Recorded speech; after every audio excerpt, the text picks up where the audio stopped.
Welcome to the DCTV News at Noon program. I'm Kelsey Keesley. And I'm Kendra Cook. The Dolores County Broadcasting Network is the producer of DCTV with support from the Southwest TV Translator Association. If you have a news topic or event you'd like to see covered, give us a call. The studio number is 677-4119. Today's show runs Thursday at noon, 3 and 6, and again is re-aired throughout the weekend with the other weekday broadcast replays. Today is May 3rd, 2018, and now the news at noon. According to the Cortez Journal, the City of Cortez is holding a public meeting on Monday to gather residents' feedback on Boutique Air, which serves the Cortez Municipal Airport. Boutique Air has served as Cortez's sole airline provider since 2016, when the City Council approved a 2-year essential air service contract with the company. That contract will run out on September 30th, but airport manager Russ Machin said no other companies have submitted bids to replace Boutique. City manager Shane Hale said Monday's forum will feature a presentation from Boutique's CEO Sean Simpson, as well as a chance for city residents to voice concerns about the airline's services. Part of the meeting will focus on Boutique's plans to expand its Cortez services, Hale said. He said the company is considering the addition of 2 or 3 flights to Las Vegas per week. Right now, the airline only offers flights to Denver and Phoenix. Simpson said in December that Cortez is one of his company's busiest airports. As of April, he said most flights from the airport have been 70 to 80% full. But the airline has run into some turbulence since it started serving Cortez. After it dramatically increased its prices last summer, dropping the introductory fares that started at $59 for a ticket to Denver, Boutique's ticket sales in Cortez went down.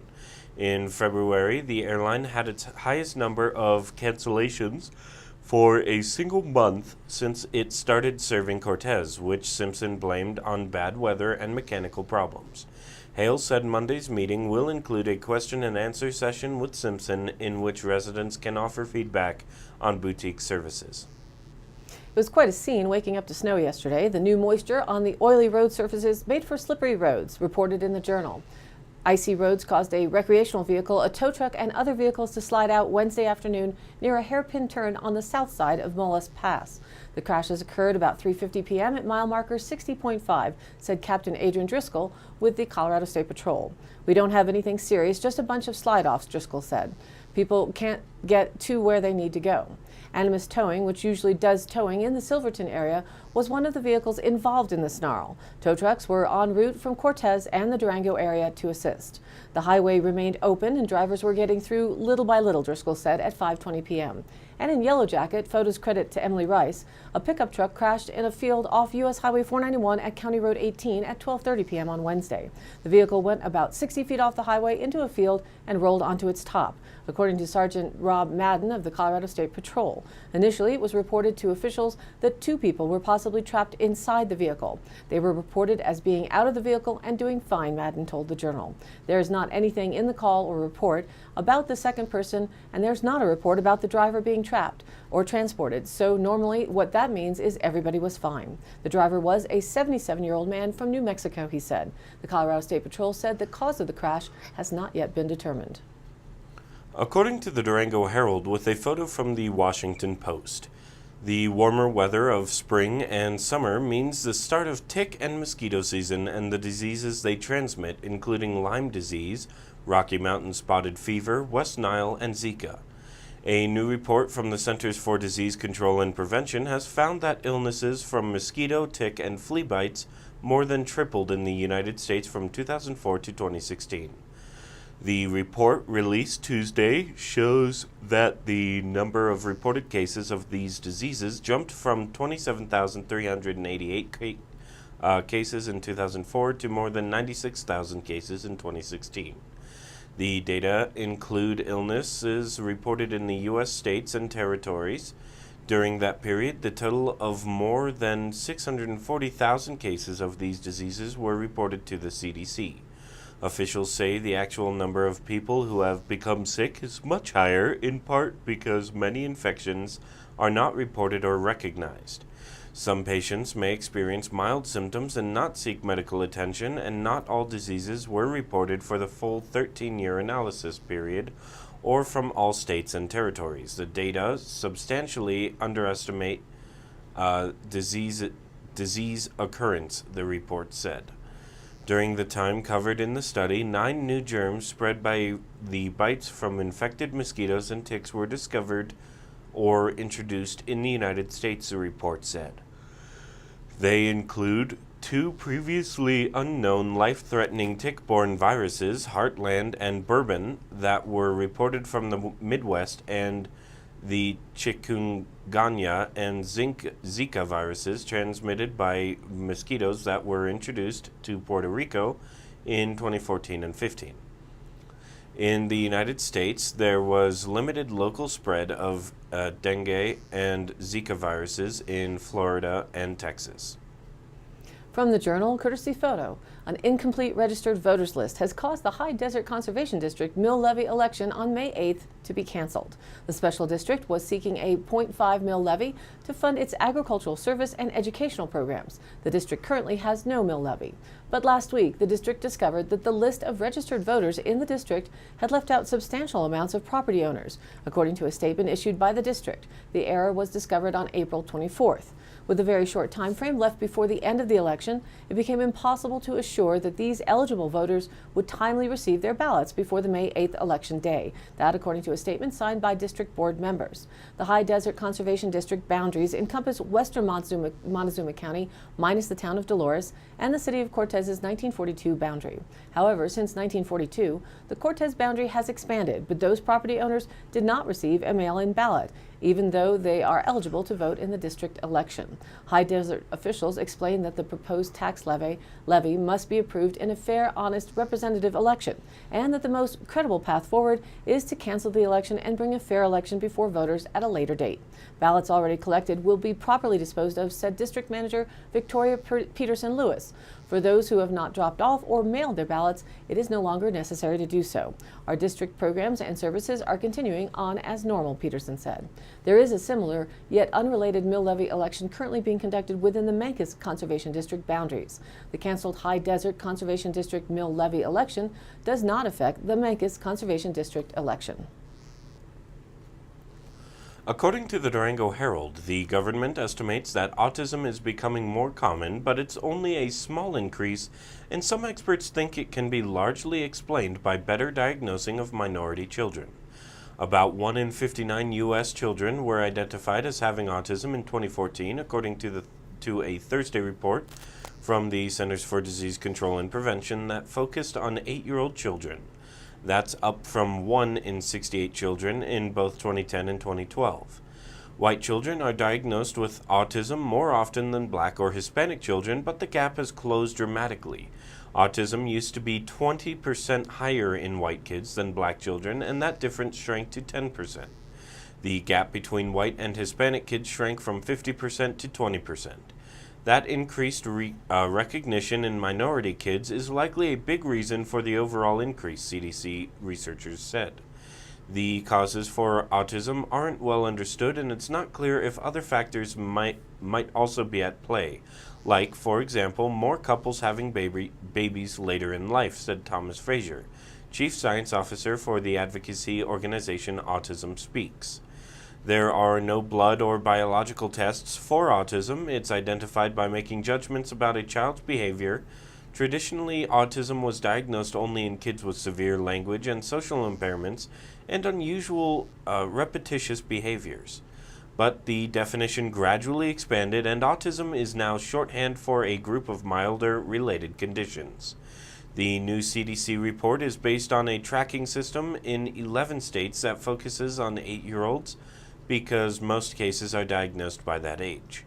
The researchers check health and school records to see which children meet criteria for autism, even if they haven't been formally diagnosed. It is one of 3 autism estimates by the CDC, but is considered the most rigorous. And now let's take a look at the weather. The national weather map from NOAA is showing the areas where another round of storms will strike from Texas on through to the northeast. Damaging winds, hail, and few tornadoes are all still threats. This is the 3rd day in a row that widespread threats of severe thunderstorms, including those tornadoes, is in play not just in the plains and Midwest, but also spreading into the Northeast. The rain and snow mix over Colorado is also making its way east, with a solid high pressure clearing things on back across the western U.S. Regionally, widespread valley rain and mountain snow will continue today and tonight, especially across northwest and central Colorado, as a strong winter-like storm system tracks across the region. Snowfall accumulations are expected to generally range from 4 to 8 inches, with locally higher amounts above 9,000 feet. Thunderstorms are possible late this morning and during the afternoon-evening hours, which will enhance mountain snowfall for some areas. There is a slight chance of afternoon showers and thunderstorms over the mountains of the Continental Divide each afternoon and evening through Friday. The local DCTV 5-day outlook: today, a slight chance of rain and snow showers before 10 a.m., then a slight chance of rain and showers between 10 and 4 p.m. Some thunder is also possible, mostly cloudy, with a high near 56 degrees, south winds 5 to 10, becoming north-northwest in the afternoon. The chance is only 20%. Then tonight, mostly cloudy, then gradually becoming clear, with a low around 37, north-northeast winds 5 to 10 miles an hour. Friday, sunny with a high near 67, north winds around 5 miles an hour. Friday night, mostly clear with a low around 40, north-northwest winds 5 to 10, becoming east after midnight. And again, a nice weekend is on tap. Sunny Saturday with a high near 72, east winds around 5 miles an hour, becoming west in the afternoon. Saturday night, mostly clear with a low around 43. Sunday, mostly sunny with a high near 76. Sunday night, mostly cloudy with a low around 49. Into the work week, Monday, partly sunny with a high near 76. Monday night, mostly cloudy with a low around 46. And Tuesday, mostly sunny with a high near 77. Tuesday night, mostly clear with a low around 46. And now, back to the news. Reported by the Durango Herald, disease hunters are using genetic sequencing in their investigation of the ongoing food poisoning outbreak linked to romaine lettuce, a technique that is revolutionizing the detection of germs in food. The genetic analysis is being used to bolster investigations and, in some cases, connect the dots between what were once seemingly unrelated illnesses. It also is uncovering previously unfathomed sources of food poisoning, including one outbreak from apples dipped in caramel. So far, most of the work has largely focused on one germ, Listeria. But it is expanding. By the end of the year, labs in all 50 states are expected to also be using genetic sequencing for much more common cases or causes of food poisoning outbreaks, including Salmonella and the E. coli bacteria linked to recent lettuce outbreak. That means the number of identifiable outbreaks are likely to explode, even if the number of illnesses don't. Not only that, the new DNA testing is enabling disease detectives to spot food contamination before anyone is aware of a resulting human illness, the equivalent of starting a murder investigation by finding a gun first and then looking for someone with a gunshot wound. Marler added that the program is in its early stages and it's too early to call it a success, but he said the new approach has the potential to transform how and when outbreaks come to light. From the Durango Herald, a bill that would allow small counties in Colorado to decide how to elect county commissioners was shot down by a 5-4 party line vote Wednesday in the Colorado House State Veterans and Military Affairs Committee. The bill would have allowed small counties to decide whether to hold at-large elections or by district elections for county commissioners. Currently, Colorado counties with fewer than 70,000 residents elect 3 county commissioners from 3 separate districts, but voters can cast ballots in all 3 districts. The Senate's Local Government Committee approved the bill unanimously 5-0 on April 10th, and it was approved by the full Senate on April 17th by a 24-11 margin before being defeated in the House committee. Former State Representative J. Paul Brown, who tried to pass a similar bill in 2012, was frustrated by the result. We're real disappointed that the House does not want counties like La Plata County and the people of the county to have true representation in government, he said Wednesday.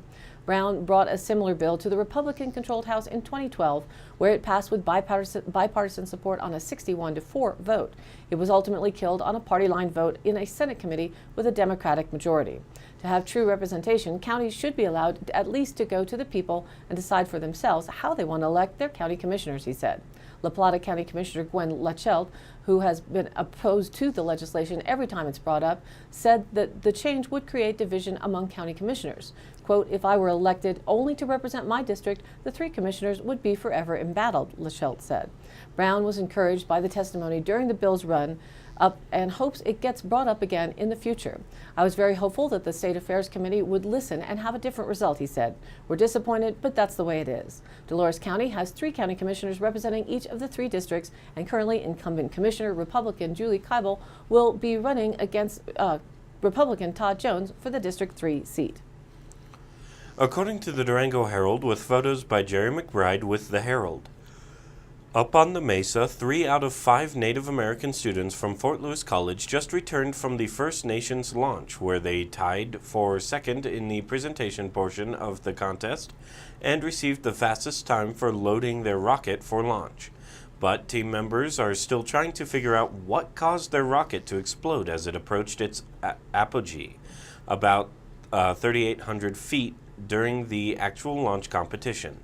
Debris spread over half a mile and the main body of the rocket was never recovered. Alvin Miller, a team member, suspects the problem was an unexpected requirement by contest organizers to use an ejection charge to deploy the rocket's initial parachute, called a drogue, instead of the group's designed method of ejecting it with a balloon charge. Miller speculates and said, and that's all he can do, because the catastrophic failure occurred after the rocket entered a bank of clouds and was out of sight. The ejection charge punched a hole through the body of the rocket, causing the catastrophic failure. Miller said the team chose cardboard because it is lighter, but it is also more fragile, which is why he said the team protested using the ejection method to deploy the initial parachute.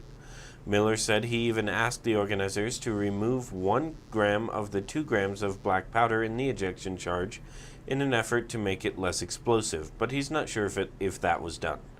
The competition, held in Kansasville, Wisconsin, was held near a marsh, and Miller speculates the main body of the rocket came down horizontally instead of vertically, which is why no one spotted it after it came out of the clouds. The main body was never recovered.